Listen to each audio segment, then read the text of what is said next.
Hello everyone, कैसे हो सभी लोग। मैं हूं आकाश भैया और आप सभी का स्वागत है रैंक प्लस पे। सब बच्चों, जैसा आप सभी को पता है कि हमारा चैप्टर चल रहा है रसायन विज्ञान की कुछ मूल अवधारणाएं, और आज इसका लेक्चर नंबर 9 जो है हम देखने वाले होंगे। ठीक है, पर तो देखा जाए चैप्टर, देखो ये ना थोड़ा बेसिक वाला चैप्टर है, तो नो डाउट अगर इसमें लेक्चर नंबर का थोड़े बढ़ रहे हैं तो डरने की बात नहीं होगी बिल्कुल भी कि हाँ भैया इतने सारे लेक्चर्स क्यों लग रहे हैं। देखो सिंपल सी बात है, स्टार्टिंग की बात है तो थोड़ा सा धीरे धीरे चलना ज़्यादा अच्छा रहता है, वरना जैसे हम आगे बढ़ेंगे, अभी तो नहीं पर जैसे हम आगे बढ़ते चलेंगे थोड़ी थोड़ी अपनी स्पीड हल्की हल्की इंक्रीज करते चलेंगे। ठीक है, लेकिन ना ये बहुत ज़रूरी है और सबसे पहले कि आप डेली बेसिस पे जो चीज़ हो रही है पहले आप उनको अच्छे तरीके से कवर कर पाओ। ये नहीं कि एक चीज़ समझ में आए नहीं और आगे के आगे भागे जा रहे हो, ये नहीं करना। आपने को क्या करना है, धीरे धीरे चलना है, पर हर एक चीज़ को एक ग्रिप बना करके हर एक चीज़ पे पकड़ बनाते हुए चलना है, ताकि आपको वो चीज़ जो भी आपने पढ़ा, जो भी टॉपिक आपने पढ़ा है वो आपको अच्छे से क्लियर रहे हमेशा, और उसके क्वेश्चन आप हर तरीके से कर पाओ, यानी कि ईजी वाले भी, मीडियम वाले भी, आपके जो हार्ड वाले क्वेश्चन है वो वाले भी आप कर पाओ। ठीक है, क्लियर है। तो first of all good evening everyone, कैसे हो सभी लोग। हाँ, तो फटाफट से पहले पर मुझे प्रेजेंट बता दीजिए कि सभी लोग क्लास में आ चुके हैं कि नहीं आए। फटाफट से मुझे गुड इवनिंग का मैसेज ड्रॉप कर दीजिए या थम्स अप दिखा दीजिए। ओके, एंड प्लीज़ मुझे बता दो कि अब तक लास्ट क्लास में जो हमने सीखा था क्या वो आप सभी को क्लियर हुआ या नहीं हुआ। क्योंकि आज के टॉपिक की अगर बात करें तो आज का टॉपिक कोई नया नहीं है, बल्कि हमारा जो लास्ट क्लास का टॉपिक था उसी का पार्ट सेकंड रहने वाला है। ओके, यानी हमने लास्ट वाले टॉपिक अब जो पूरा नहीं हुआ, ये थोड़ा लंबा टॉपिक है, इस पर थोड़े लेक्चर लगते भी हैं नो डाउट, तो आपको थोड़ा टाइम अच्छे से खर्च करना पड़ता है, तब जाके आप इसको अच्छे तरीके से समझ पाते हो, सीख पाते हो। टाइम वाली चीज़ है, ठीक है, और इसमें जितना ज़्यादा टाइम इन्वेस्ट किया जाएगा, मैं कह रहा हूँ केमिस्ट्री आपकी उतनी ज़्यादा अच्छी होती चली जाती है, ऑटोमेटिक अच्छी होती चली जाती है। ठीक है, आपको रिएक्शंस पढ़ना आ जाता है, आप रिएक्शन पर बेस्ड जो क्वेश्चंस आते हैं वो भी आप अच्छे तरीके से कर पाते, तो इससे इसको थोड़ा सा अच्छे से करना ज़रूरी रह जाता है। ओके,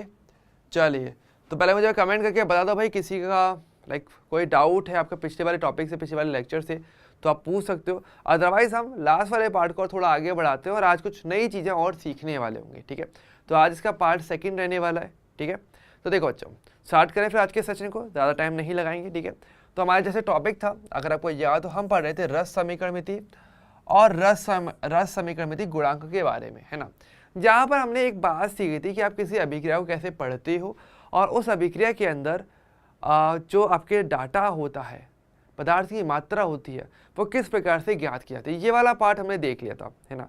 जैसे कि आपको याद होगा, मैंने आपको बताया था कि अगर आपके पास कोई रिएक्शन है, जैसे कि कोई भी रिएक्शन आप ले सकते हो, जैसे कि मान लो मैं ले लेता हूँ आपका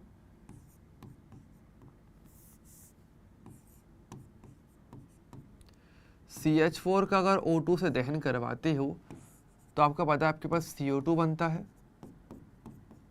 प्लस आपका H2 बनता है। ठीक है, आपको पता है कि ये रिएक्शन असल में सही नहीं लिखी हुई है, क्योंकि पहली बात तो रिएक्शन बैलेंस नहीं है, और किसी रिएक्शन को अच्छी तरीके से प्रदर्शित करना है तो यहाँ पर आपको इनके पदार्थों की अवस्थाओं को प्रदर्शित करना ज़रूरी होता है।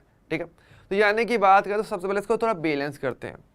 बैलेंस करने के लिए मैंने आपको बताया था कि जिन अंकों का उपयोग करते हो, जिनका गुणा करते हो आप अपने पदार्थों अभिकारक के उत्पाद से, जो भी आपके पदार्थ है उनके आगे की तरफ जिन अंकों से गुणा किया जाता है वो आपके रस समीकरणमिति गुणांक कहलाते हैं।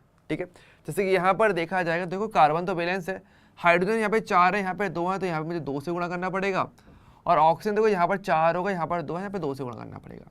जहाँ कोई भी अंक नहीं होता वहाँ पर आपको पता है कि 1 लगा रहता है। तो बेसिकली यहाँ पर ये जो अंक लिखे हुए हैं, जो पदार्थ से आगे लगे हैं, जिनका गुणा करने पर रिएक्शन बैलेंस होती है, उसको आप कहते हो रस समीकरणमिति गुणांक। ये वाली बात हमने कर ली थी। ठीक है, यानी कि मैंने क्या बताया था, ये क्या आपके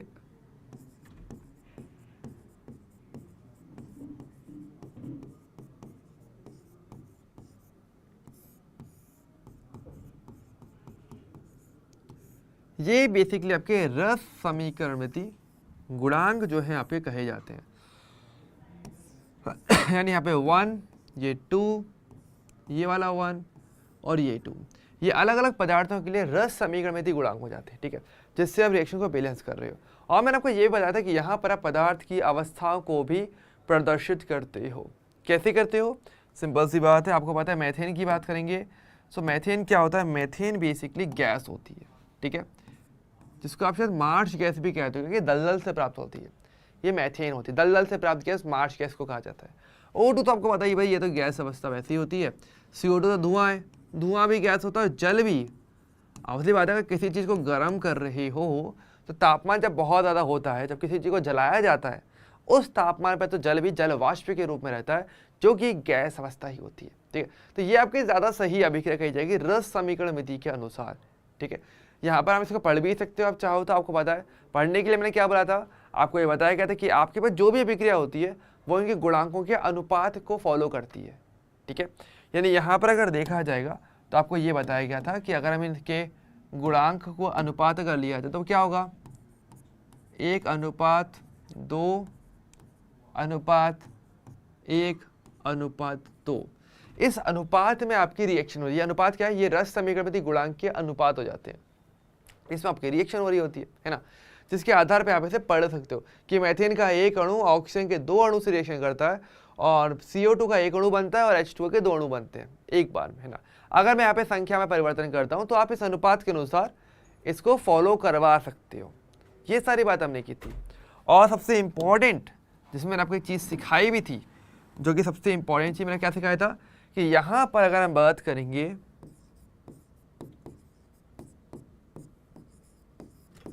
पदार्थ की मात्रा के अलग अलग रूपों में, तो कुछ जगहों पर ये प्रॉपरली फॉलो होता है, कहीं कहीं पर फॉलो नहीं भी होता।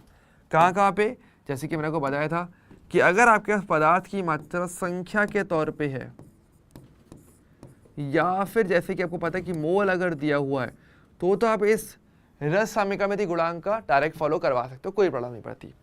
अगर यहाँ पर अगर आपको दिया हुआ आयतन, तो ऐसे में आप इसको डायरेक्टली फॉलो करवा सकते हो, कोई प्रॉब्लम नहीं आएगी। लेकिन लेकिन लेकिन लेकिन अगर आपको यहाँ पर दिया हुआ है भार, ठीक है, तो आप इसको डायरेक्टली फॉलो तो नहीं कर पाओगे। ठीक है, आपको इस भार को पहले मोल में बदलना पड़ेगा, उसके बाद आप इसको फॉलो करते हो, जैसे कि हमको बताया था।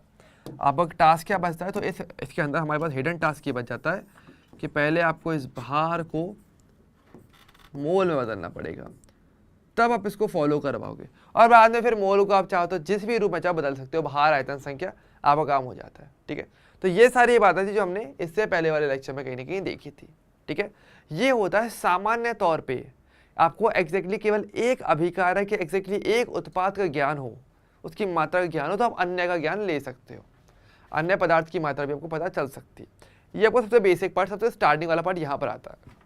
ओके, तो पहले तो मुझे पता है यहाँ तक क्या क्या अपना सारा क्लियर था ना, इधर तक तो कुछ ऐसा था नहीं, आराम से हमने किया था, समरी भी मैंने आपको बता दी है सारी। ठीक है, तो देखो क्लियर हो तो प्लीज़ मुझे थम्स अप देते हुए चलना। ठीक है, क्योंकि बिना उसके पता नहीं चलता ना कि आप क्लास में हो नहीं हो, आपको समझ में आया ही नहीं है। तो प्लीज़ डाउट्स आए कमेंट करना, समझ में आए तो थम्स अप करना, सिंपल लॉजिक है। ठीक है, अब देखो समझो, तो जैसे कि हमने बताया, देखो आपके पास अभी जो रस समीकरण मिति होती है ना, असल में देखो उसके उपयोग होते हैं, जिसमें एक उपयोग तो आपने पढ़ भी लिया तरीके से, है ना, पर अन्य उपयोग इसी पर आधारित रहने वाले होंगे, है ना। देखो रस समीकरण मिति की बात करेंगे तो सबसे पहला जहां पर इसका उपयोग होता है, सबसे पहला वाला वो होता है आपका सामान्य अभिक्रिया में।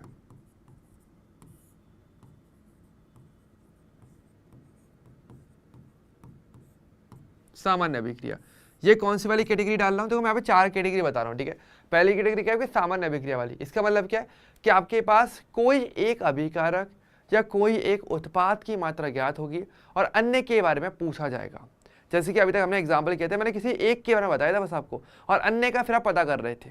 ठीक है, तो यहाँ पर क्या होता है, यहाँ पर हमारे पास ये है कि कोई एक अभिकारक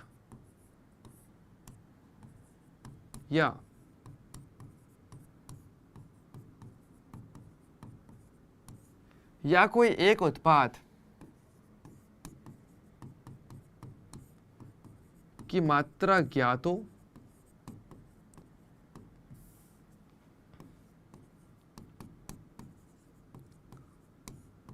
तथा अन्य का पूछा जाए। ठीक है, सबसे पहले कैटेगरी आपकी असल में ये वाली आती है। ठीक है, जो पहला पड़ाव जो हम नॉर्मली तौर पे देख रहे होते हैं। ठीक है, अब अगर हम बात करेंगे, हमारे पास पहली कैटेगरी हो गई, तो ये वाला हमने कवर कर लिया। ठीक है, ये हम कर चुके थे। डन। सेकंड कैटेगरी की बात करेंगे, सेकंड जो होता है वो मेरे पास होता है आपका सीमांत अभिकर्मक का कॉन्सेप्ट आना। ठीक है, सीमांत अभिकर्मक की हम बात करने वाले हैं। ठीक है, इंग्लिश में क्या बोलते हैं उसको, लिमिटिंग रिएजेंट।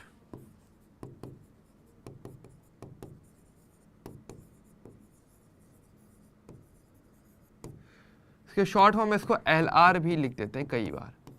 ठीक है, लिमिटिंग रिएजेंट। ये कॉन्सेप्ट कब आता है, ये कॉन्सेप्ट तब देखने को मिलता है जब आपके जितने भी अभिकारक हैं, उत्पाद नहीं, जितने भी अभिकारक हैं उन सभी की मात्राएं दी जाएंगी, सबकी सबकी, तो फिर आप इस कॉन्सेप्ट को उपयोग में लेते हो। तो इस कॉन्सेप्ट का पहली बात तो उपयोग कब होता है ये समझो। ये कॉन्सेप्ट कब लगाना पड़ता है, ये तब लगता है जब, बस ध्यान में एक नहीं सभी की सभी होनी चाहिए, एक दो की बात नहीं है, जब सभी अभिकारकों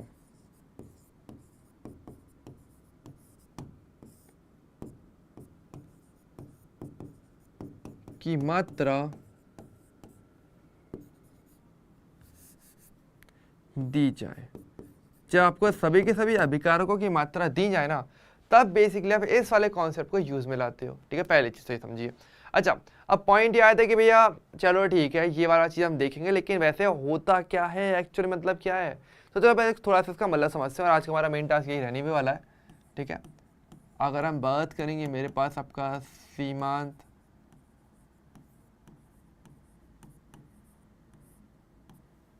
अभिकर्मक का कॉन्सेप्ट की अगर बात करें, देखो ये कॉन्सेप्ट कब आता है, जैसे कि मैंने बताया, देखो यहाँ पर क्या होता है, सीमांत अभिकर्मक क्या होता है, फिर एग्जाम्पल समझते हैं। ठीक है, आपको चीज़ें क्लियर हो जाएंगी। जैसे कि मान लो आपके पास क्या हो रहा है, आपके पास ये है, जैसे आपको एक एग्जाम्पल पता है कि N2 + 3H2 आपके 2NH3 को बना रहे हैं। मान लीजिए कि मैं यहाँ पे दोनों की मात्रा देते चलता हूँ। ठीक है, जैसे मान लो आपको ये बोला कि आपके N2 के तो आपके पास 5 मोल है, और H2 के आपके पास मान लो आपके पास आज 10 मोल हो। ठीक है, और मेरा सवाल अभी है कि मेरे पास यहाँ पे कितना NH3 बनेगा। ठीक है, तो देखो पहली बात तो NH3 का बनना, उत्पाद का बनना इस बात पे डिपेंड करता है कि अगर आपके पास एक से ज़्यादा अभिकारक हैं तो वो सभी की सभी एक अच्छी खासी मात्रा में हो। ठीक है, पर्याप्त मात्रा में हो कि आराम से रिएक्शन हो और आपको NH3 बने। लेकिन अगर मान लो एक भी अभिकारक अगर पहले ही ख़त्म हो जाएगा तो क्या फिर मेरा NH3 बन पाएगा? नहीं। क्योंकि देखो यहाँ पर अगर देखा जाएगा, अगर आप थोड़ा नोटिस करो तो यहाँ पर क्या होगा हमारे पास कि देखो नाइट्रोजन और हाइड्रोजन है, आपको पता है 1:3 में रिएक्शन करने वाले हैं। इस स्थिति में अगर आप देखते हो तो आपको ये जानने को मिलेगा कि भाई हमारे पास, चलो इसको नहीं, ये थोड़ा सा मुश्किल लग जाएगा शायद, थोड़ा सा ये टिपिकल होगा, कोई सिंपल सा मैं आपको बताता हूँ। पहले तो ज़्यादा ईजी एग्जाम्पल लेके चलते हैं, वो थोड़ा सा एडवांस वाला एग्जाम्पल था, आपको पता चलेगा नहीं फ़र्क, लेकिन मुझे पता है वो एडवांस दे दिया मैंने गलती से आपको। जैसे ये मान लो इसके आपके पास वही सेम कितने मोल है, 5 मोल, और इसके पास आपके पास 7 मोल है। ठीक है, ठीक है, इस प्रकार से। अब देखो क्या है, अब वही वाली बात है, जैसे यहाँ पे HCl बनने वाला है, अब हाइड्रोजन भी है, क्लोरीन दोनों ही है, आपको पता है 1:1 में रिएक्शन हो रही है। अब पॉइंट है कि अगर हमारे पास देखा जाए तो यहाँ पे हाइड्रोजन की मात्रा कम दी हुई है, क्लोरीन की मात्रा ज़्यादा है, तो ऐसे में क्या होगा, तो हाइड्रोजन तो पहले ही खर्च हो जाएगा, क्लोरीन मेरे पास अभी बचेगा। लेकिन वही वाली बात है ना कि अगर हाइड्रोजन खर्च हो जाएगा पहले ही, तो जिस पॉइंट पर आकर के हाइड्रोजन खर्च हो जाएगा, क्या मेरा उसके बाद HCl बन पाएगा? उसके बाद नहीं बन पाएगा, क्योंकि अकेला क्लोरीन तो HCl बना नहीं सकता ना। HCl कब तक बनेगा, उत्पाद मेरे कब बन सकता है, ये डिपेंड करता है कि भाई दोनों के दोनों कब तक है हमारे पास, जिसमें से भी जो भी एक सबसे पहले खत्म हो जाएगा वो रिएक्शन को वहीं के वहीं रोक देगा। तो यहाँ पर बात आती है कि जो अभिकारक हमें दिए हुए हैं उनमें से वह अभिकारक जिसकी मात्रा अभिक्रिया में सबसे पहले समाप्त हो जाती है, जो अभिक्रिया की सीमा निर्धारित करती है, अभिक्रिया कहाँ तक हो सकती है, कितना मेरा उत्पाद बनाएगा, जो ये डिसाइड करता है, वही आपका सीमांत अभिकर्मक कहलाता है।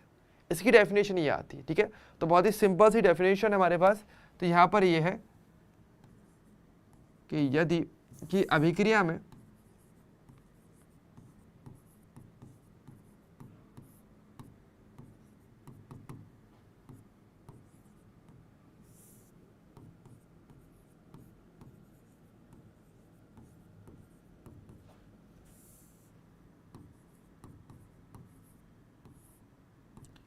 वह अभिकारक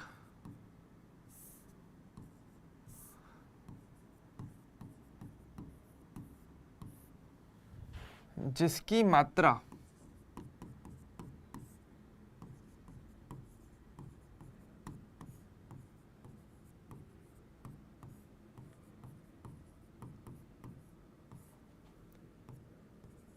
सबसे पहले समाप्त होती है तथा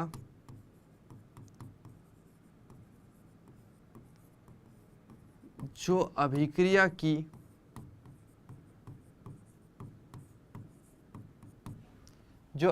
की सीमा को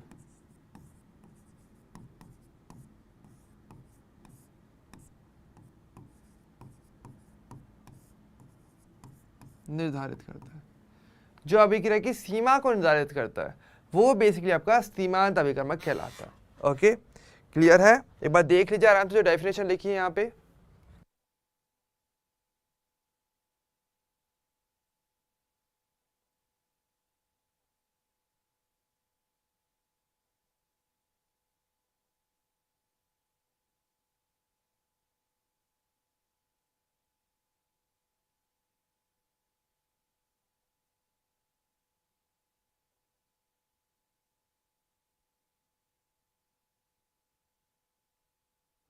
ठीक है, देख लिया आराम से। अब जैसे कोई यहाँ पर एग्जांपल की अगर बात करें तो आपको क्लियरली दिख रहा है कि हाइड्रोजन क्लोरीन रिएक्शन कर रहे हैं, आपको पता है ये 1:1 में रिएक्शन कर रहे हैं। यहाँ पर अगर देखा जाएगा तो आपको पता है एक हाइड्रोजन एक क्लोरीन से रिएक्शन करेगा, तो 5 मोल हाइड्रोजन 5 मोल क्लोरीन से रिएक्शन कर लेंगे तो मेरा उत्पाद बनेगा। लेकिन जैसे ही मेरे 5 मोल खत्म हो जाएंगे फिर तो क्लोरीन के 2 मोल बच जाएंगे, पर हाइड्रोजन तो बचे ही ना, तो ये पहले ही खत्म हो गया। तो हाइड्रोजन क्या हो जाएगा यहाँ पे मेरा सीमांत अभिकर्मक। तो ऐसे में देखो हमारे पास क्या है, तो ये मेरा क्या हो जाएगा, हाइड्रोजन यहाँ पे मेरा सीमांत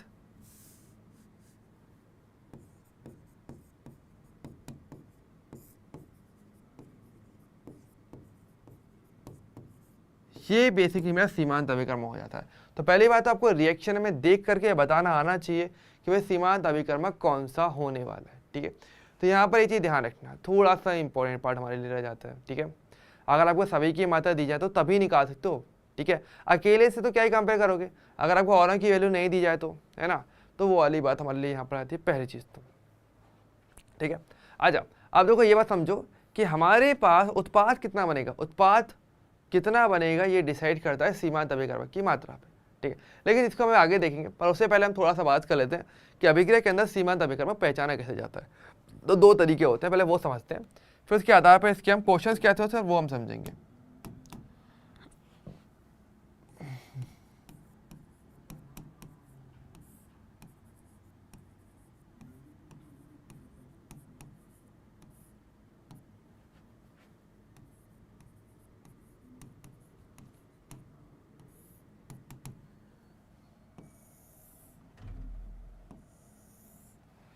सीमांत अभिकर्मक पहचानना, कैसे पहचाना जाता है? देखो 2 तरीके होते हैं।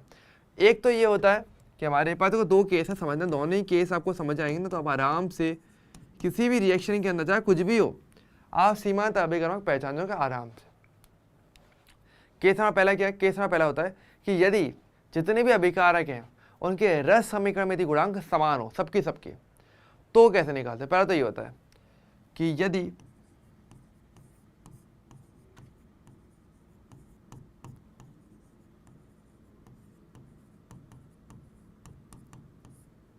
यदि सभी अभिकारकों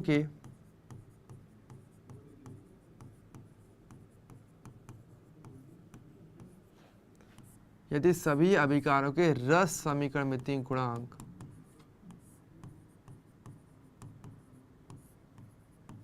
समान हो, तब ऐसे में क्या होता है, तब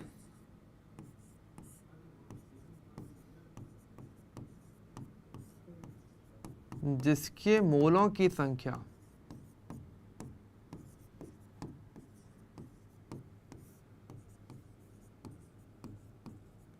न्यूनतम हो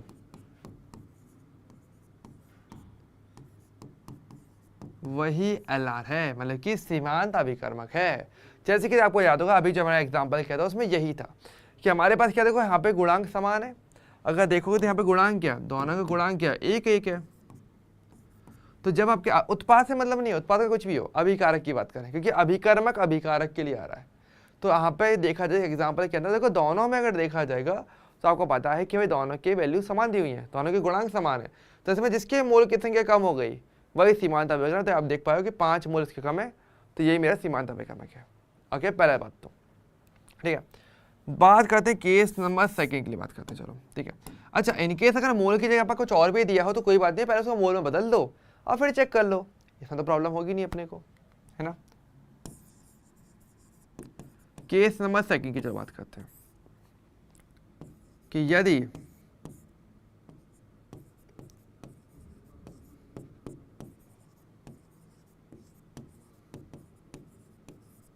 सभी अभिकारकों के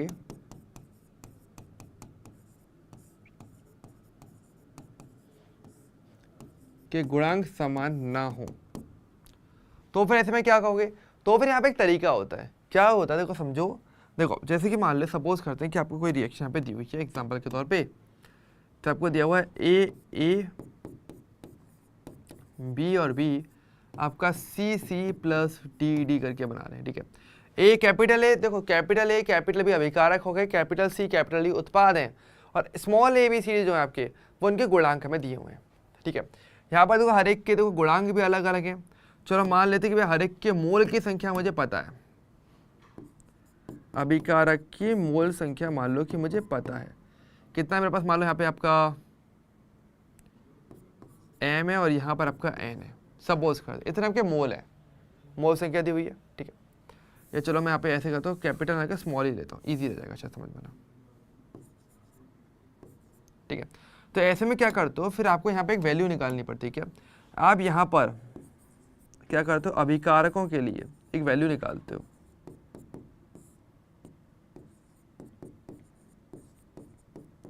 क्या निकालोगे, आप निकालोगे जो भी जिसके मोल की संख्या है उसमें उसी के रस समीकरण में गुणांक से डिवाइड लगाओगे, तो m में डिवाइड लगाओगे a का, ठीक है, ये वैल्यू निकालो किया। इसी प्रकार से n में डिवाइड लगाओगे b का, जिसका गुणांक मतलब जिसका मोल की संख्या उसके गुणांक का डिवाइड लगाना है, ठीक है। और ऐसे में जिसके लिए आपके लिए वैल्यू न्यूनतम मिलेगी, ऐसे में डिवाइड लगाने पर जहां पर आपको न्यूनतम संख्या प्राप्त होगी वो बेसिकली क्या हो जाएगा, आपका सीमांत अभिकर्मक आपका हो जाता है।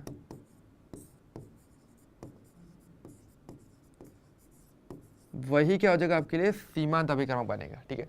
तो आपके मोल में आप रस समीकरण में गुणांक से डिवाइड लगाते हो, जिसका सबसे कम नंबर आ जाएगा वही सीमांत अभिकर्मक रहने वाला है, ओके।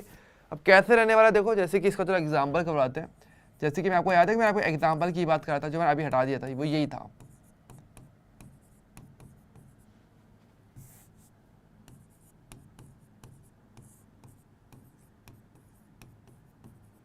ठीक है, अब देखिए यहाँ पे मान लीजिए आपको मोल दिया, जैसे कि मैंने दिए थे मोल, इसके मोल आपके 5 है, इसके मोल आपको 10 दिए हुए।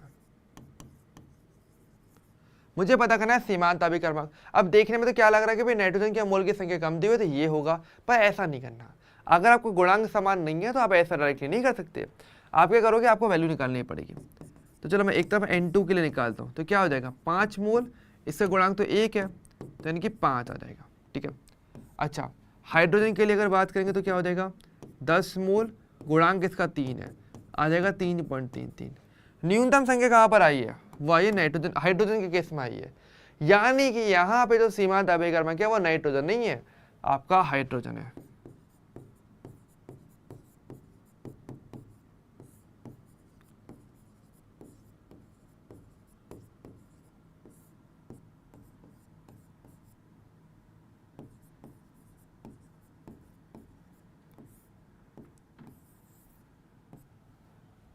ये क्या आपके लिए न्यूनतम वैल्यू, यानी ये आपके लिए सीमांत अभिकर्मक रह जाता है। इसका मतलब यहाँ पर आता है फिर हमारे लिए, ओके।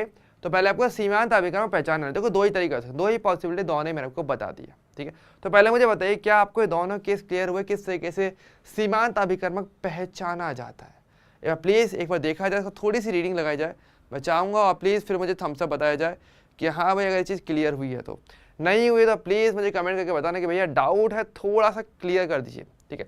अगर जितने डाउट्स रहेंगे क्लियर करवाओगे उतना ज़्यादा फायदा आपको ही मिलने वाला है। तो बस थोड़ा सा देख लो भाई इससे अच्छे तरीके से।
ओके चलो ठीक है, यहाँ तक कर डालें, ईजी पार्ट है। ठीक है, अब पॉइंट ये आता है कि भाई अब इससे उत्पाद अब कैसे ज्ञात किया जाएगा। चलो ठीक है, हमें तो पता चलेगा सीमांत अभिकर्मक कौन सा है, लेकिन उत्पाद भी तो ज्ञात करना पड़ेगा ना।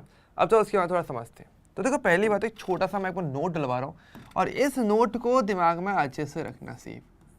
ठीक है, नोट हमारे पास क्या है, नोट हमारे पास ये आता है कि हमारे पास क्या आता है कि देखो आपके पास उत्पाद कितना बनेगा, कितनी मात्रा में बनेगा, उसकी क्या वैल्यू होनी चाहिए, वो केवल और केवल सीमांत अभिकर्मक की मात्रा पर ही डिसाइड होता है। ठीक है, क्योंकि जो अन्य जो आपका पदार्थ है वो तो काफ़ी, वो सीमांत से तो ज़्यादा ही है, तो वो तो अभिक्रिया में बच जाएगा। ठीक है, वो तो ज़रूरत से, वो तो आधिक्य कहा जाए कि वो आधिक्य में है, लेकिन जो कम मात्रा में है वो डिसाइड करेगा उत्पाद कितना बनेगा। ठीक है, तो ये बात आपको थोड़ा सा ध्यान रखना है। मैं यहाँ पे नोट आपको लिखवा देता हूँ कि बनने वाले उत्पाद की मात्रा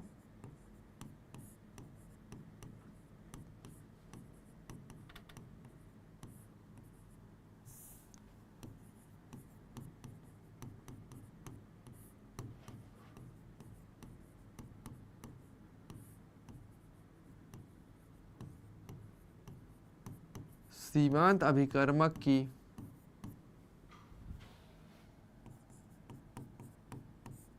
मात्रा से ही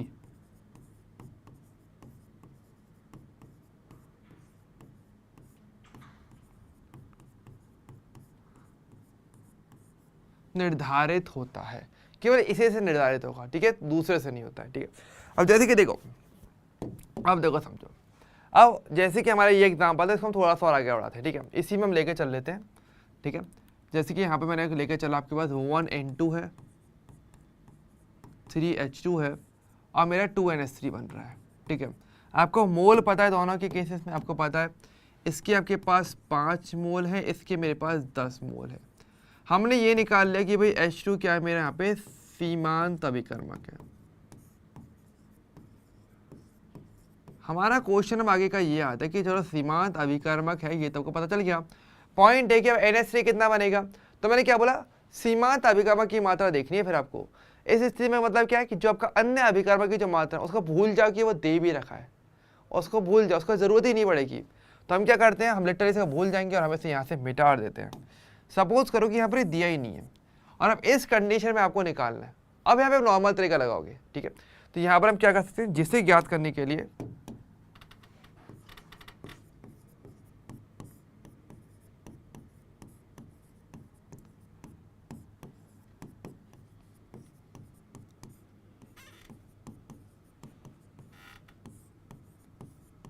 सामान्य विधि का प्रयोग करें। ठीक है, यानी सामान्य विधियां की जो बेसिक रस समीकरण विधि आपको सिखाई थी उसी का यूज करना है। अब कैसे बताया था, अब मैं मानता हूं यहाँ पे 5 मोल था, लेकिन मैं कह रहा हूं कि इसको ध्यान देना ही नहीं है, केवल जो सीमांत अभिकर्मक आप सपोज करो यही दिया हुआ है और कुछ दिया ही नहीं है। अब क्या इसकी वैल्यू, इसकी मदद से क्या मैं NH निकाल सकता हूँ, अब निकाल सकता हूँ। क्योंकि देखो आपको पता है अच्छे तरीके से, आपको पता है कि 3N2 जो आपका अनुपात है वो क्या है, वो 3:2 यहाँ पे फॉलो हो रहा है। ठीक है, और यहाँ पे 1 भी है, चलो ठीक है ले लेते हैं। पर अगर ये 3 है तो ये 2 बनना है, तो अगर 3H2 है तो आपको पता है कि आपका 2NH3 आपका बनता है, तो 1H2 कितना बनाएगा आपका, 2/3 NH3 बना लेगा। मेरे पास कितना है, 10 मोल H2, तो कितना बनेगा, 2/3 गुणा 10 मोल NH3, यानी कि आपका 20/3 यानी कि 6.66 मोल NH3, जो कि मेरा यहाँ पर आंसर भी हो जाता है। इतना ही करना था, दैट्स इट। तो कितना मेरा बनेगा, यहाँ पर क्लियरली मुझे पता चल जाता है कि 20/3 मोल और 6.66 मोल। ठीक है, इतना मेरा NH3 बनने वाला है। ठीक है, अच्छा फिर आपका सवाल है कि भैया अगर ये इतना है तो N2 का क्या हुआ, मतलब N2 का क्या सीन होने वाला। तो देखो भाई N2 वैसे मुझे पता है, अगर कायदे से देखा जाए मुझे पता है वैसे N2 कि मुझे यहाँ पर देखिए 5 मोल है, लेकिन N2 क्या आ जाएगा फिर, तो ध्यान दो यहाँ पे, तो N2 के लिए बेसिकली मैं कहूँगा कि ये मेरा आधिक्य में है, आधिक्य अभिकर्मक है ये मेरा, ये जो कि जरूरत से ज्यादा मात्रा में है।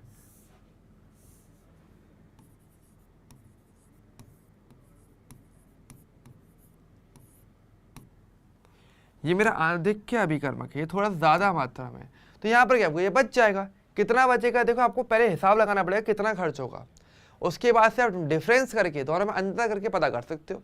तो भाई वाली बात है, अगर 3 ये होते तो एक ये बनेगा, 10 है तो हिसाब लगाओ N2 कितना खर्च होगा। तो देखो अगर हम बात करें N2 के लिए, अगर मुझे पता करना है तो मैं क्या करूँगा, आपको पता है कि 3 H2 हैं तो वो आपका एक N2 साथ में खर्च करवाते हैं यानी एक H2 के लिए 1/3 N2 लगता है, और मेरे पास तो 10 मोल H2 है, तो यहाँ पे लगेगा 10/3 मोल N2 और 3.33 मोल N2, इतना मेरा एक्चुअल में खर्च हुआ होगा। ठीक है, ये क्या है, खर्च मात्रा। तो बचा कितना, तो शेष मात्रा कितनी बची,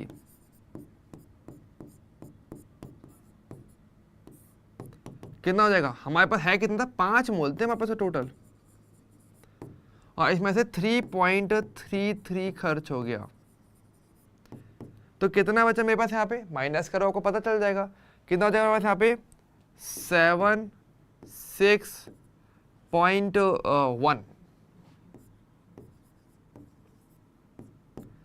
इतने मोल N2 मेरा अभी भी अभिक्रिया में बच चुका है, इसका मतलब ये आता है। ठीक है, तो इस आधार पे आप एक सिंगल कॉन्सेप्ट सीमांत अभिक्रमक से ज्यादा चीजें क्लियर कर सकते हो। तो इसमें देख रहे हो कितने टाइप के क्वेश्चन बन गए, यानी एक सिंगल क्या था, देखो क्या बना, एक मैंने अभिकारकों की मात्रा दी थी आपको, तो एक क्वेश्चन तो ये बनता है भाई सीमांत अभिकर्मक क्या है पहचानो, एक क्वेश्चन। दूसरा क्वेश्चन कि उत्पाद कितना बनेगा उसकी मात्रा ज्ञात करो, दूसरा क्वेश्चन। इसमें इम्प्रोवाइज करके हम ऐसे भी कर सकते हैं कि उत्पाद की मात्रा मोल की जगह पर आपसे ग्राम में, या फिर आपसे संख्या पूछ सकते हैं, उसका आयतन पूछ सकते थे, तो क्वेश्चन उसमें इम्प्रोवाइज हो सकता था। फिर तीसरा क्वेश्चन, आधिक्य में कौन है, दूसरा वाला आधिक्य में, अच्छा कितना आधिक्य में, कितना मात्रा शेष रह जाएगी, वो फिर आपसे पूछा जा सकता है। तो ऐसे करके 4 या 5 कैटेगरी के क्वेश्चंस इसके अकेले के अंदर बन जाते हैं।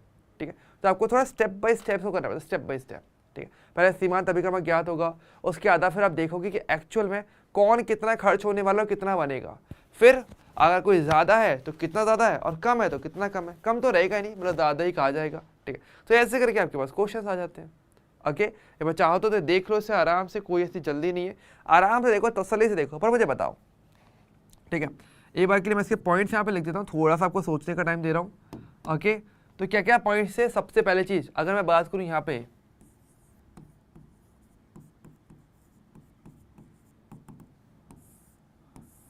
क्वेश्चन टाइप की अगर बात की जाएगी तो पहला क्वेश्चन टाइप क्या बन रहा था, सीमांत अभिकर्मक ज्ञात करना। ओके, पहला क्वेश्चन टाइप क्या बन रहा है आपके, हर एक क्वेश्चन टाइप को मैं यहाँ पे लिख देता हूँ। पहला क्वेश्चन टाइप है आपका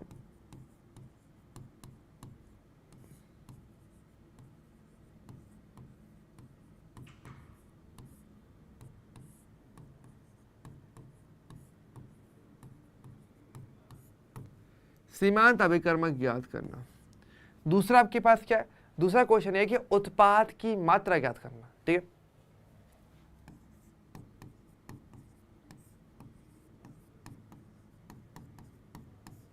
ये आपसे पूछा जा सकता है। तीसरा क्या है आपका, आधिक्य अभिकर्मक कौन सा है।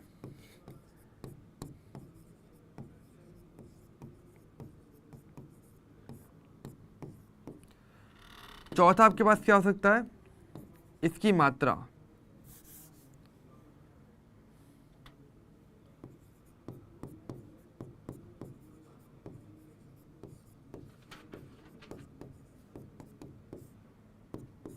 शेष अभिकर्मकों की मात्रा, ये भी असल में आपसे पूछी जा सकती है। ठीक है, तो समझ रहे हो मतलब कितना इंपॉर्टेंट है ये कॉन्सेप्ट, एक सिंगल कॉन्सेप्ट इतने सारे वैरायटी के क्वेश्चंस आपको दे पा रहे हैं ना, मतलब कि मतलब समझ रहे हो ना कि ये आपसे क्वेश्चन आते हैं, यहाँ से आपके पास क्वेश्चन एक में काफ़ी सारा बन जाता है। ठीक है, बहुत सारे क्वेश्चन बनते हैं, तो इसको थोड़ा देखो, थोड़ा सोचो इस बारे में, और अगर ये हो जाए तो मुझे प्लीज़ समझा बता देना, ताकि फिर हम इसके थोड़े से और आगे का पार्ट और कर पाए। ठीक है, थोड़ा सा और आगे का पार्ट जो कि काफ़ी अच्छा पार्ट है। ठीक है सर, उसको भी हम अभी कभी कवर कर लेते हैं, टाइम हमारे पास अभी है भी अच्छा खासा।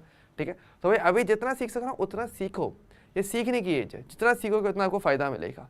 ठीक है, क्लियर है ये वाली चीज़, किसी को डाउट है कहीं पे, तो मुझे प्लीज़ कमेंट कर दीजिए फटाफट से।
ओके बच्चों, ये वाला पार्ट हो गया अच्छी तरीके से। चलिए नाइस, ठीक है। अब तो को समझो, अब बात हमारे पास क्या आती है, ये हमारा दूसरा वाला पार्ट होता है जो आपका सीमांत अभिकर्मक का, ठीक है। अब देखो इसके 2 पॉइंट्स और भी आते हैं, टोटल 4 होते हैं, मैंने बताया ना 4। एक आपको पता चलेगा जो कि हमने देखा था, आप आराम से देख सकते हो। सबसे पहला वाला हमारा क्लियर हो गया, सामान्य अभिक्रिया वाला। दूसरा वाला हमने देखा सीमांत अभिकर्मक कॉन्सेप्ट में क्या करना पड़ता है, ठीक है। तीसरा जो आता है हमारे पास वो आता है आपका प्रतिशत शुद्धता का, ठीक है। कौन सा आता है, परसेंटेज प्योरिटी का कॉन्सेप्ट बोलते हैं इसको, ठीक है। ये वाला कौन सा देखो समझो, अगला वाला हमारे पास आता है जो 3rd नंबर का है, वो आपके पास आता है आपका प्रतिशत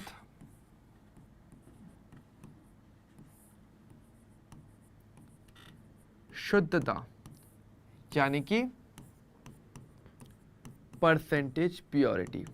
देखो पहली बात तो ये वाला कॉन्सेप्ट किसके लिए यूज में लिया जाता है, ये वाला कॉन्सेप्ट आप उपयोग में लेते हो आपके अभिकारकों के केस में जिसमें मिलावट की गई है, समझ गए।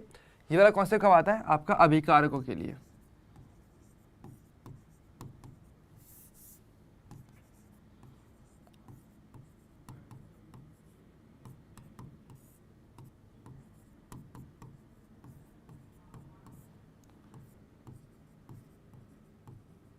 जिनमें अशुद्धि मिक्स की गई हो, ठीक है। उस केस में आप जो है बेसिकली इसकी बात करते हो, ठीक है, प्रतिशत शुद्धता की। कैसे करते देखो समझो, थोड़ा सा आराम से देखो। देखिए देखो, आप प्योरिटी कैसे बोलते हो, जैसे कि आप एक एग्जांपल लेके चलो, जैसे कि मैंने को बताया था शुद्ध पदार्थ के अंदर हम बात करते हैं, जैसे कि सोना है, आप बोलो 24 कैरेट गोल्ड आपका एक शुद्ध सोना होता है। इसका मतलब क्या है कि आप ये उम्मीद करो ना कि सोने का जो भी टुकड़ा आपके पास है उसमें 100% केवल सोने के कण होने चाहिए, कोई और चीज़ आनी चाहिए, मिक्स नहीं होनी चाहिए, मिलावट नहीं होनी चाहिए, ठीक है।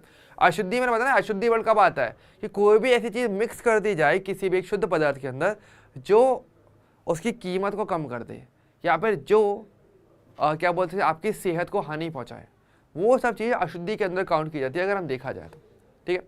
तो वही वाली बात है। अब जैसे कि देखो, मान लीजिए कि एक छोटा सा एक एग्जांपल लेके चलता हूँ, जैसे कि आपको बोला जा रहा है कहीं पर, मान लो आपको ये बोला जा रहा है कि आपको जैसे कि 100 ग्राम कैल्शियम कार्बोनेट है और यहाँ पर ये बोला जा रहा है कि 90% प्योर है। ये अगर आपको बोला जा रहा है, ठीक है, क्या बोला, 100 ग्राम कैल्शियम कार्बोनेट 90% प्योर है, इसका मतलब क्या है, इसका मतलब यह है कि 100 ग्राम का जो आपका पूरा पदार्थ दिया है कैल्शियम कार्बोनेट का, इसके अंदर केवल 90% ही प्योर कैल्शियम कार्बोनेट रहने वाला होगा, और बचा जो 10% है वो अशुद्धि है। इसका मतलब क्या हो जाएगा, इस सिंपल लाइन का मतलब ये हो जाता है कि हमारे पास इस सैंपल के अंदर 100 ग्राम के अंदर 100 ग्राम का 90% क्या हो जाएगा, 90 ग्राम। ये तो क्या हो जाएगा आपके पास, प्योर कैल्शियम कार्बोनेट हो जाएगा, प्योर कैल्शियम कार्बोनेट है, ठीक है। लेकिन इसमें का तो 10% है, जो 10 ग्राम जो आपके पास रहेगा वो क्या रहा है आपके लिए, अशुद्धि रहेगी, ठीक है। और आपको एक बात बता दूं, जब भी कहीं कोई पदार्थ रिएक्शन करता है ना तब हमेशा प्योर करता है, अशुद्धि तो रिएक्शन करती नहीं है, ठीक है। तो यहाँ पर ध्यान रखना केवल, तो इसको पहले मैं थोड़ा समझा रहा हूँ, थोड़ा ध्यान समझो, पहले तो समझ लो कि जब अगर आपको ऐसी वैल्यू दी जाए ना कि परसेंटेज प्योरिटी की बात की जाए, मतलब मान लो कि वो पूरा तरीके से प्योर नहीं है, पहले आपको अभिकारक की सही मात्रा ज्ञात करनी पड़ेगी। जैसे कि मैंने अभी ज्ञात की 90 ग्राम, एक्चुअल अभिकारक केवल 90 ग्राम का है, इसका मतलब ऐसे है, ठीक है। 10 ग्राम तो अशुद्धि है, वो तो रिएक्शन भी नहीं करेगी अगर कोई रिएक्शन होनी चाहिए तो, ठीक है। तो पहले चीज़ तो ये समझिए, तो यहाँ पर हम ये कहते हैं कि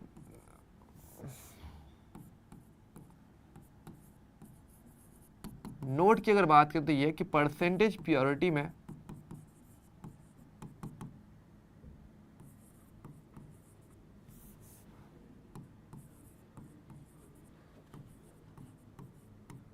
क्वेश्चन करते समय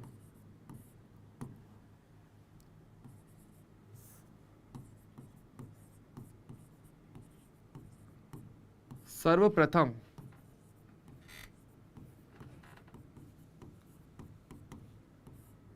अभिकारकों की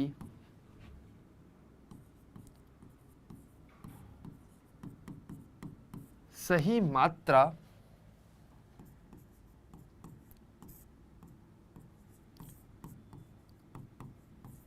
ज्ञात की जाती है।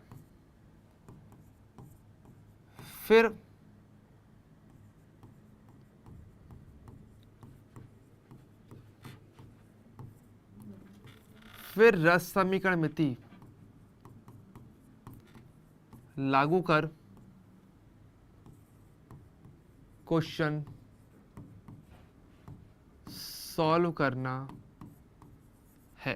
ठीक है, उसके बाद फिर आपको रस समीकरण विधि लागू करनी पड़ती है और तब आप क्वेश्चन को सॉल्व करते हो। ठीक है, तो यहाँ पे तो हमारे पास एक छोटा सा फॉर्मूला वैसे होता भी, क्या होता है वो आपके पास होता है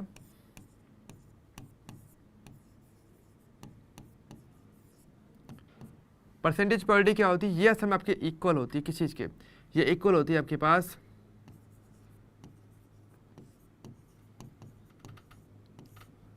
अभिकारक की शुद्ध मात्रा बटे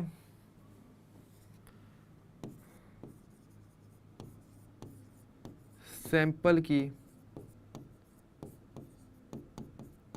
कुल मात्रा, और क्योंकि परसेंटेज इंटू कर दोगे 100 से गुणा।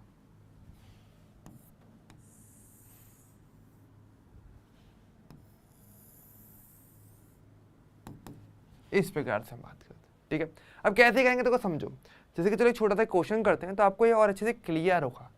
ठीक है, कि एक्चुअली मैं कहना क्या चाह रहा हूँ, क्या हम असल में आपको बताना चाह रहे हैं, इस सब चीज़ों से। ठीक है, तो थोड़ा क्लियर करते हैं। देखिए क्वेश्चन मेरा ये, जैसे कि मैंने आपको जो अभी वैल्यू दी थी 100 ग्राम कैल्शियम कार्बोनेट, चलो इसी पे क्वेश्चन बनाते हैं, है ना, तो अब आपको और क्लियर होगा। तो जैसे कि हमारे पास क्या दिया, हमें दिया कि 100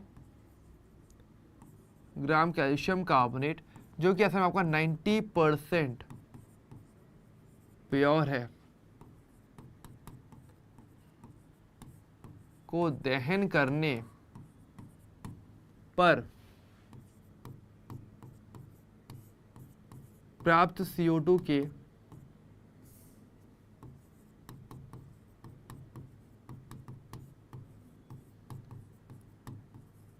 मोलर की संख्या। मतलब ये आपका क्वेश्चन है कि अगर आप कैल्शियम कार्बोनेट का अगर दहन करते हो तो आपको जो CO2 प्राप्त होगा उसकी वैल्यू क्या होगी, बशर्ते वो 90% प्योर है। तो मैंने क्या बताया, 100 ग्राम के अंदर देखा जाएगा तो पूरा कैल्शियम कार्बोनेट नहीं है, 100 ग्राम के अंदर मेरे पास कैल्शियम कार्बोनेट भी है प्लस प्योरिटी अशुद्धि भी है। तो पहले मुझे क्या करना पड़ेगा, पहले मुझे ज्ञात करना पड़ेगा आपको क्या, क्योंकि देखो अगर बेसिक दहन की अगर रिएक्शन मान लो आप करते भी हो, मान लेते हैं, तो आप कहते हैं जब CaCO3 को जब आप गर्म करते हो, दहन करते हो, गर्म करोगे तो क्या बनेगा, आपको मिलेगा CaO प्लस आपको मिलेगा CO2। अब वही बोलते हैं कि अगर आप यहाँ पे डायरेक्टली अगर इस प्रकार से 100 ग्राम करते हो यहाँ पे और इसको सॉल्व करने का ट्राई करते हो तो ये वैल्यू गलत है। अगर 100 ग्राम के अंदर मैंने क्या बोला, CaCO3 तो है ठीक है, पर साथ में मेरे पास यहाँ पे अशुद्धि भी है। और वही वाली बात है, ये जो रिएक्शन मैंने यहाँ पे लिखी है ये अशुद्धि नहीं देगा, ये देगा केवल आपका प्योर वाला पार्ट। अशुद्धि और ये कितनी कितनी है, चलो वो आपको पता है, ये क्वेश्चन में दिया हुआ है। अशुद्धि आपको पता है कि 10% है और इसमें से 90%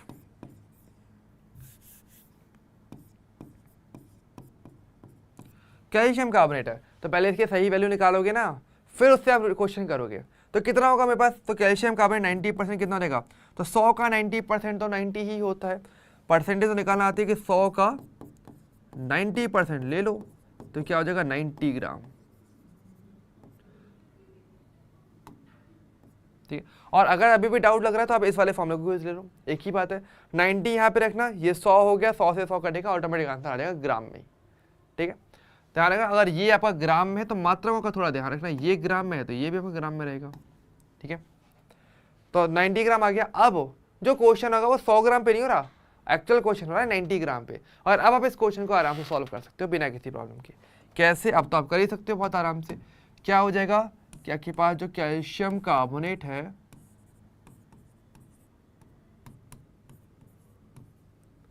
ये असल में आपका 90 ग्राम आपको दिया हुआ है। ठीक है, अब इसको सॉल्व करना है तो अब कैसे करोगे, आपको सिंपल सी बात है, ग्राम में तो करोगे नहीं, पहले ग्राम को मोल में बदलोगे। कैसे, ग्राम को अगर मुझे बदलना है मोल के अंदर तो ग्राम में मात्रा अपॉन में 100 आ जाएगा। ठीक है, बाकी कैल्शियम कार्बोनेट का जो भार होता है वो 100 होता है, 100 होता है। ठीक है, तो यानी कि आपके पास अगर देखा जाएगा तो आपके पास 0.9 मोल यहाँ पर दिए हुए हैं, ठीक है। और आपको पता है रिएक्शन 1:1:1 में हो रही है, तो जितना इसके मोल है उतना ही क्या बनेगा आपका CO2 बनेगा, यानी कि 0.1 मोल बनेगा, जो कि आपका आंसर हो जाएगा। इस प्रकार से आप करते हो, ऐसे इतना ईजी कर सकते हो। ओके, क्लियर हुआ ये वाला पार्ट, ठीक है। तो इस तरीके से जो है आप आराम से परसेंटेज प्योरिटी पर आधारित क्वेश्चन करते हो। सिर्फ इतनी सी बात ध्यान रखना कि ये अभिकारक के लिए चलता है और कुछ भी नहीं है, सिर्फ अभिकारक के लिए। तो पहले अभिकारक की सही मात्रा ज्ञात कर लो और फिर इसको सॉल्व करो, एक झटके में आंसर आ जाएगा, ठीक है। डन है, तीसरा वाला पार्ट क्लियर हो गया हमारे लिए आराम से। चलिए अब हम बात करते हैं हमारे पास चौथा और फाइनल पड़ाव पे, जो कि आपके पास होता है कौन सा, ये आपके पास होता है, आपको तो इसके नाम काफ़ी अच्छे अच्छे। इसको चौथे पड़ाव की बात करें तो ये आपका होता है प्रतिशत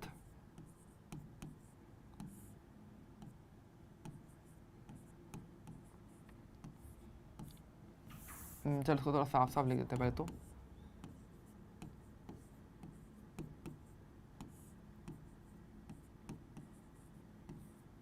प्रतिशत लब्धि, चाहे जिसको आप क्या बोलते हो, प्रतिशत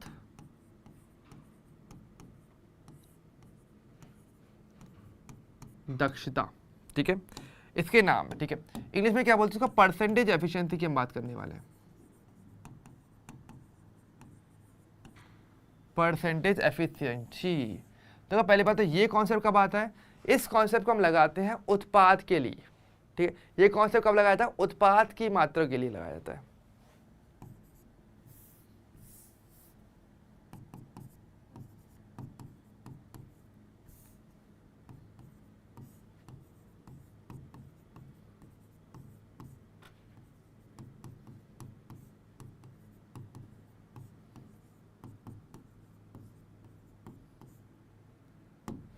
ठीक है, अगर आपको उत्पाद की सही मात्रा ज्ञात करनी है ना, तो आप इस चीज़ का यूज़ करते हो। कैसे, देखो पॉइंट क्या एफिशिएंसी का, कि जैसे कि मान लो अगर आप खाना खाते हो, ठीक है, खाना खाते हो तो ताकत आती है।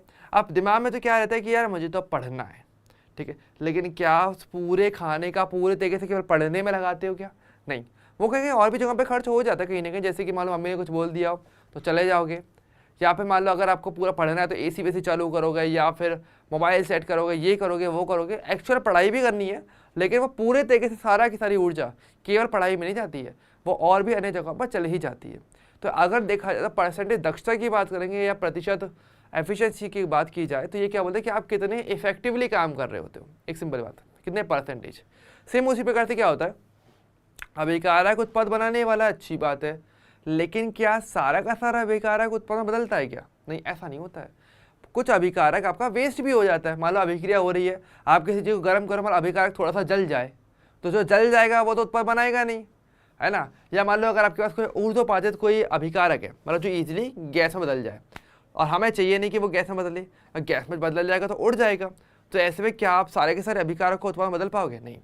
तो अभिक्रियाओं के अंदर ऐसा होता नहीं है असल में कि आप कंप्लीट अभिकारक को कंप्लीट उत्पाद में बदल दो, कुछ ना कुछ अभिकारक नष्ट हो ही जाता है, ठीक है।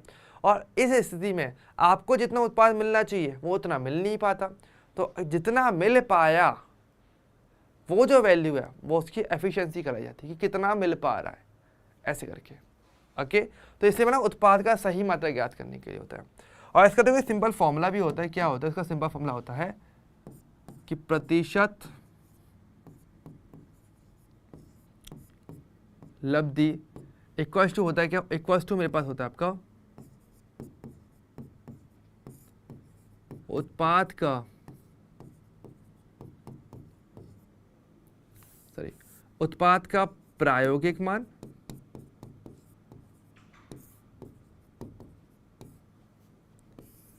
अपॉन उत्पाद का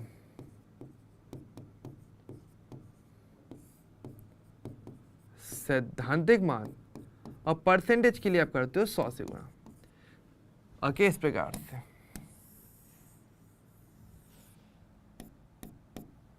जी, तो इस प्रकार से जो है हम ओवरऑल बात करते हैं। प्रायोगिक मतलब कि जो आपको प्राप्त हुआ, सैद्धांतिक मतलब कि जो आप ऐसे लिख करके निकाल रहे हो, ऐसे नॉर्मली हम निकालते हैं सॉल्व करते हैं वो वाला। तो इसका अनुपात लेकर के वो 100 से गुणा करना पड़ता है, ठीक है। ये वाली चीज़ आती है। अब कैसे थे उसका थोड़ा सा एग्जाम्पल समझ लेते हैं, आपको और क्लियर हो जाएगा। जैसे कि मान लो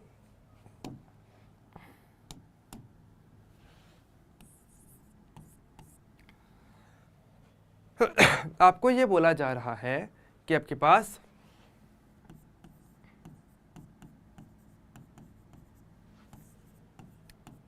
जैसे ये है, मान लीजिए आपको ये बोला है कि आपकी जो रिएक्शन है वो आपकी 80% दक्षता दी हुई है। इसका मतलब क्या है, जैसे आपको इस तरीके से दिया जाएगा, ठीक है। इसका मतलब यह है कि आपकी अभिक्रिया होगी, जितना भी आपको मतलब प्राप्त होगा, उत्पाद जितना बनना चाहिए था उतना नहीं बनेगा, उसका 80% ही बन पाएगा अगर कायदे से देखा जाए। मतलब अभिक्रिया 80% ही सही से काम करेगी। इसका मतलब जितना बनना चाहिए, नॉर्मल हम क्या उम्मीद करते हैं 100% बनेगा, लेकिन 100% नहीं हो रहा भाई, यहाँ पे 80% ही रिएक्शन वर्क करेगी तो उत्पाद भी 80% बनेगा। तो यानी कि यहाँ पर हमारे पास क्या होता है, जैसे कि मान लो आपको यहाँ पे बोला गया कि अगर मान लो आपके पास जैसे कि 1 मोल अगर आपके पास N2 है और कितना आपका NH3 बनना चाहिए, तो आप सॉल्व करके ये तो निकालो कि आपके पास 2 मोल बनेगा। लेकिन कायदे से ये क्या वैल्यू है, ये वैल्यू आपकी सैद्धांतिक वाली, ठीक है। लेकिन ये वैल्यू आपसे प्राप्त होगी नहीं, ये कब है जब रिएक्शन 100% काम करे। हमें कितना उत्पाद बनेगा, तो एक्चुअल में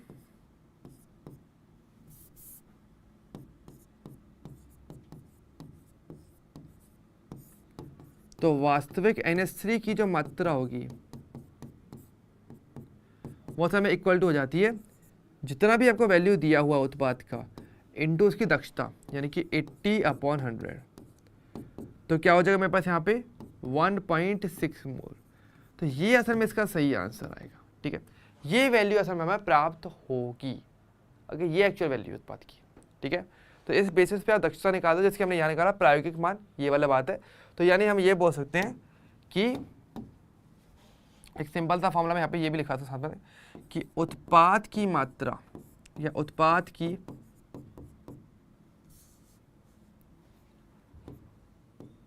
जो वास्तविक मात्रा होती है वो इक्वल टू होती है उत्पाद का जो भी आपको सैद्धांतिक मान है, जो भी आपने सॉल्व करके निकाला है वो मान इनटू में प्रतिशत दक्षता, ठीक है। और मैं 100 से डिवाइड करके रखना, ऑब्वियसली बात है, ठीक है। इस प्रकार हालांकि सेम ही अगर देखो प्रायोगिक की जगह पर मैंने वास्तविक मान रखा और ज़्यादा कोई फर्क नहीं किया मैंने इसमें, ठीक है। तो सेम ही चीज़ होती है, ठीक है। तो इस प्रकार से देखो इस कॉन्सेप्ट का यूज़ होता है। ये आपके जे एडवांस के अंदर बाय द वे इसके क्वेश्चन इस बेस पर आ चुके हैं। तो इसलिए कोई भी कॉन्सेप्ट को पहली बात तो हल्के में बिल्कुल भी नहीं लेना है और हम लोग को अच्छे तरीके से हर एक चीज़ को सॉल्व करके रखना है, ठीक है बच्चों। तो अगर आज की तरफ से अगर देखा जाए तो बच्चों आपके पूरा कॉन्सेप्ट आपका कंप्लीट हो जाता है। चारों के चारों जो आपके रस समीकरण में थी और रस समीकरण में थी गुणांक की जो भी आपके अनुप्रयोग थे, जितना भी पार्ट आता है वो सारा का सारा हमने देख लिया, ठीक है। देखो हमने सामान्य विधि हमने देख ही ली थी। सामान्य तरीका क्या होता है हमारा, बेसिकली रस समीकरण में जिसे कैसे सॉल्व की जाती है चीज़ें। फिर हमने सेकेंड नंबर पर देखा, आज हमने तीनों टॉपिक देख लिए बचे हुए, सीमांत अभिकर्मक, फिर आपका प्रतिशत शुद्धता का और आपका लास्टली प्रतिशत लब्धि का या प्रतिशत दक्षता।